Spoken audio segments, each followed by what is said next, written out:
ધ્રાંગધ્રા તાલુકા પોલીસે કંટાવા પાસેથી વિદેશી દારૂના જથ્થા સાથે બ્રેઝા કાર પકડી પાડી।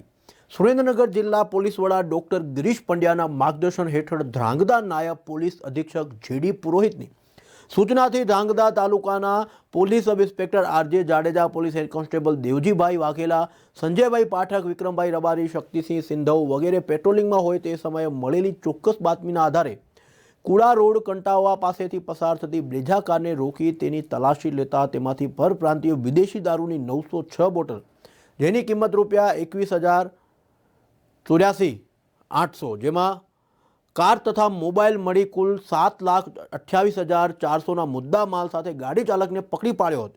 જ્યારે અન્ય એક ઇસમ નાસી છૂટ્યો હતો। પોલીસે ભરતભાઈ કાંતિભાઈ આતેસરિયા, નાસી જનાર ભૂરો તથા ભરત કાળુ અને ઇન્દુબા ભાભર સહિત 4 શખ્સ સામે ગુનો નોંધી કાર્યવાહી હાથ ધરી હતી।